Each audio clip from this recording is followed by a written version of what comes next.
Bon, là on arrive sur le site qui a l'air pas mal. D'ailleurs là-bas on voit des frayères.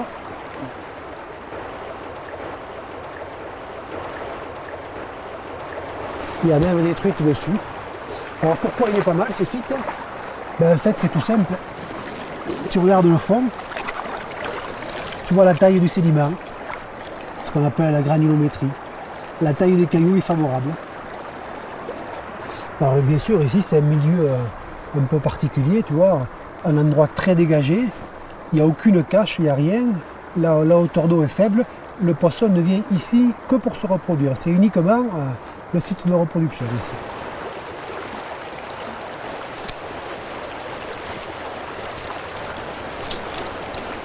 On essaye de ne pas faire de bruit, et là on peut les approcher parce qu'elles ont toujours le nez au courant, et si on s'approche doucement sans faire de bruit, on arrive à les voir. Alors une truite, quand elle fraye, c'est la femelle qui creuse. Elle creuse un nid en fait, un trou, une dépression sur le fond.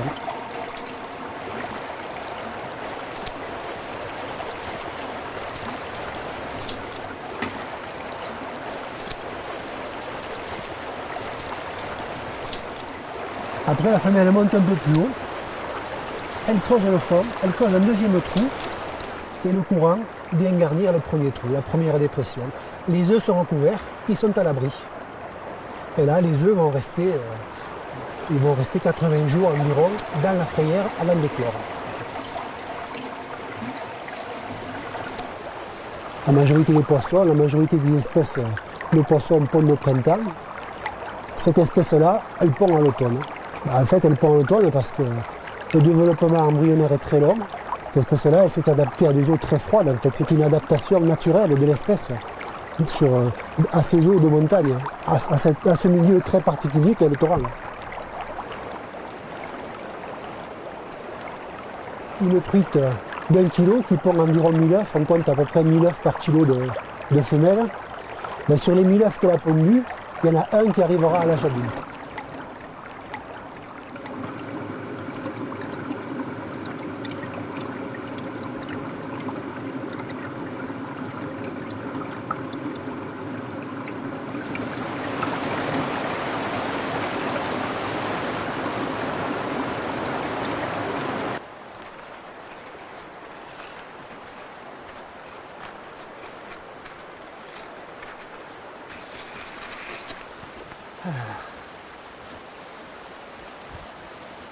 Alors tu vois ici, on peut voir différents faciès. On a un bon aperçu de la morphologie du cours d'eau du torrent. Regarde, ça fait un V comme ça. Ça fait un V qui descend au fond du lit. Et là, le torrent, en fait, comme la chute est derrière, il y a beaucoup, la vitesse de courant est importante. Il a creusé ce lit en forme de V comme ça. Le profil en pente, c'est ça en fait. Comme ça tout le temps. C'est une succession d'escaliers, avec chaque fois une partie qui remonte un courant, une chute, un profond à nouveau, une partie qui remonte, et chaque fois la granulométrie du fond est différente. Sur les courants où la vitesse est plus importante, tu as des blocs, tu as des gros cailloux, tu as des gros galets, et dans les profonds, au contraire, le courant s'assagit et le torrent dépose. Et là, tu vas trouver une granulométrie plus fine.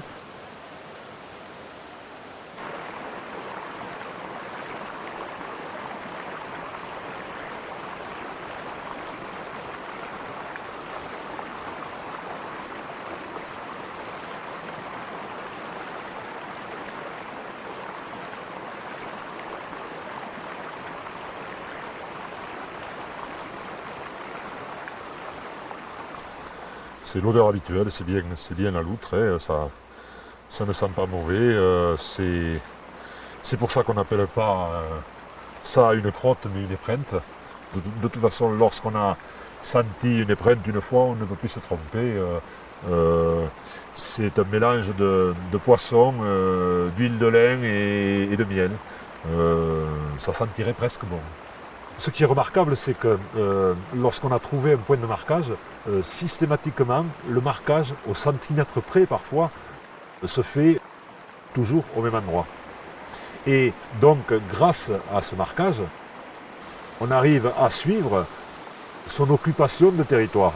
On sait exactement, sans voir l'animal, comment il circule sur son domaine vital et comment il occupe au fil des jours et des saisons son domaine vital.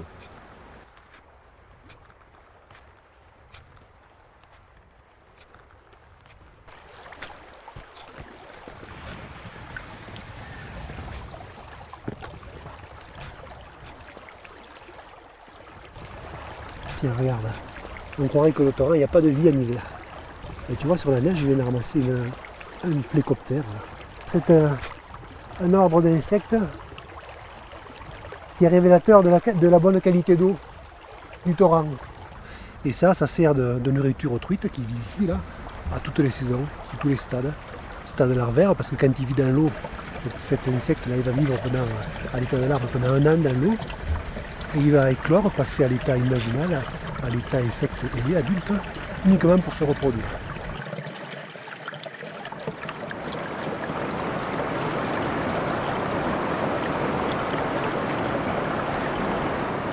Oh tiens, regarde. À la jonction des pattes et du corps et du thorax, il y a des branchies, des touffes de branchies. C'est ces branchies qui lui servent à respirer. Alors, au bout d'1 an, cet insecte il va sortir de l'eau, il va s'accrocher sur un support, un caillou, un rocher le plus souvent. Le thorax va s'ouvrir sur le dos et la larve, après s'être transformée à l'intérieur, après avoir fabriqué des ailes, va sortir et va s'envoler. Et ces insectes-là, comme la majorité des insectes qui vivent dans l'eau, ne sortent de l'eau, ne s'envolent que pour se reproduire. Tout l'appareil digestif est remplacé par l'appareil reproducteur. Donc ils vont s'accoupler, vivre quelques heures de l'eau et après ils vont mourir. La femelle va pondre les œufs et après les insectes vont mourir. Le cycle complet est terminé.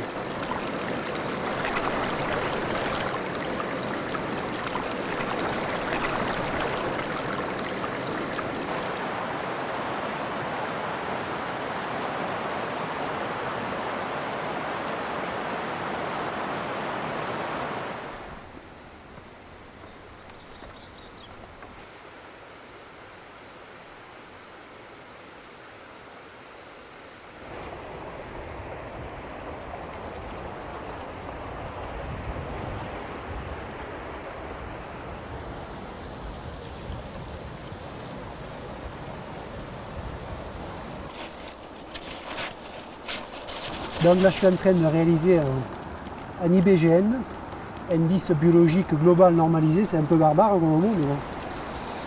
Un IBGN donc, qui est une méthode d'estimation, d'évaluation de la qualité de l'eau. Le principe est simple, à une qualité de peuplement en larves d'insectes, en macro-invertébrés, correspond à une certaine qualité d'eau.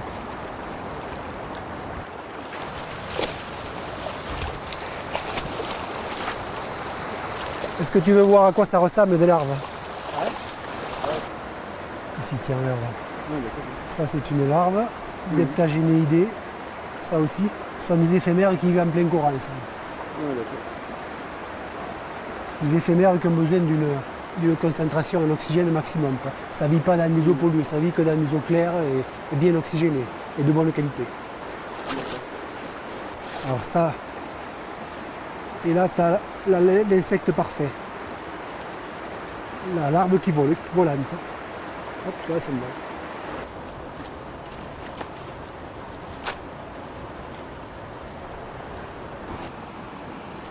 Donc là c'est OK. On a terminé nos 8 points de prélèvement en amont. On va faire des points de prélèvement en aval du rejet du refuge maintenant pour avoir un élément de comparaison, un élément de référence entre l'amont et l'aval du refuge. Tout ça, ça nous permettra de savoir s'il y a un problème de pollution à l'aval du refuge. Alors là, j'ai prélevé dans un support différent, ce sont des mousses et des bryophytes. Alors ça, on en retrouve ici en aval, alors qu'en amont, on n'en a pas. Donc c'est quand même le signe qu'on a un certain enrichissement du milieu, de l'eau, du milieu récepteur.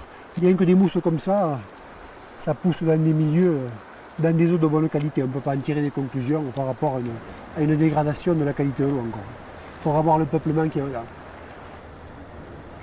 Là j'ai des éphémères, ordre des éphéméroptères. Apparemment c'est les heptagénéidés, je vais vérifier sur ma clé. Alors, les yeux dorsaux, aplatissement dorso-ventral, c'est le cas. On va regarder maintenant les branchies, si c'est des grandes ou des petites branchies, et la forme de la tête, si elle est triangulaire ou si elle est plus large que longue, c'est le cas. Donc c'est bien les heptagénéidés. Tout ça, ce sont des familles qu'on dit poliosensibles. Poliosensibles, ça veut dire qui ne supportent qui sont très exigeantes en qualité d'eau. Il leur faut une température froide, des eaux bien oxygénées, absence totale ou presque de matière organique, de pollution organique. Donc on est en présence d'une eau d'excellente qualité à moment de refuge. On est en aval du rejet du refuge. Là. Alors en fait ça peut paraître un peu paradoxal, mais notre rejet il a enrichi le milieu, il a apporté davantage de matière organique. Donc davantage de larves d'insectes peuvent se développer dans ce milieu. Donc on a gagné en diversité du peuplement, c'est-à-dire en nombre d'espèces, mais on a perdu en poliosensibilité. Mais bon, l'un dans l'autre, on ne peut pas dire vraiment que l'impact du rejet soit vraiment préjudiciable au milieu, puisqu'on reste quand même dans des espèces de bonne qualité.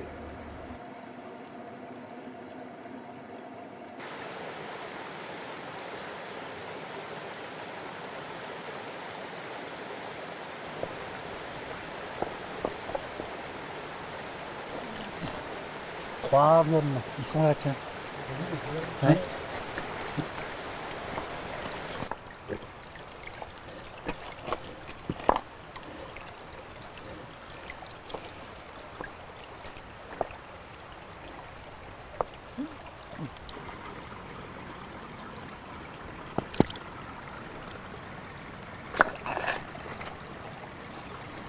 C'est un travail où on soulève les cailloux en les remettant en place, si possible, pour ne pas perturber les insectes et autres sous les cailloux.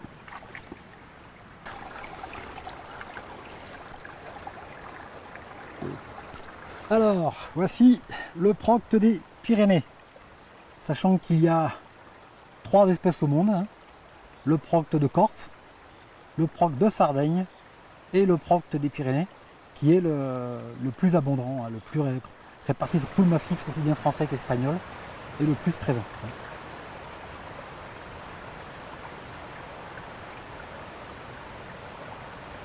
Alors, contrairement à ce qu'on pourrait penser, par contre, c'est un très mauvais nageur, le procte. C'est un animal qui dépasse surtout sur le fond. Et la queue lui sert aussi en termes de parade, comme tous les urodèles, c'est-à-dire qu'il met sa queue en l'air comme ça. Ça, c'est le signal pour les femelles qui est là. Et ensuite, il va les attirer en libérant par son cloaque, hein, ici, une phéromone, donc une odeur chimique dans l'eau, qu'il va ensuite envoyer vers la femelle en bougeant la queue comme ça. Et la femelle va percevoir la qualité, entre guillemets, hein, du mâle grâce à la qualité de l'odeur chimique qui lui parvient. Et c'est elle qui va choisir le mâle. Et quand elle s'approche, à ce moment-là, il lui saute dessus, il l'immobilise et il se reproduit. Hein.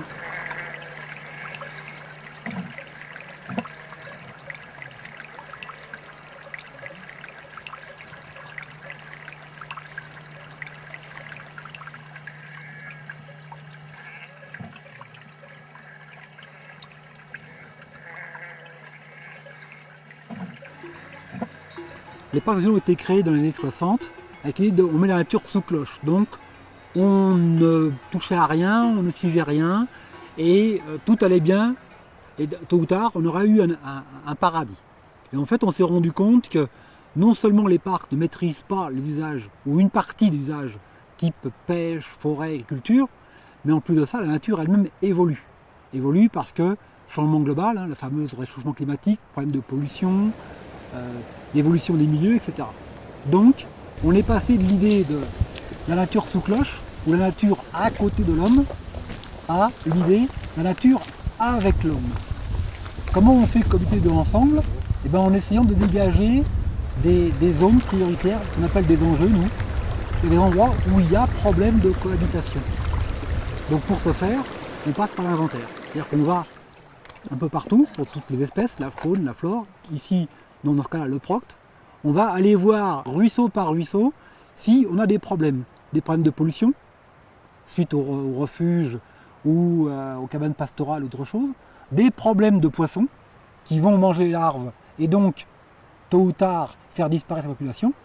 Et là où il y a problème, on va ensuite discuter avec les pêcheurs, les éleveurs, les gens qui font des fromages, etc.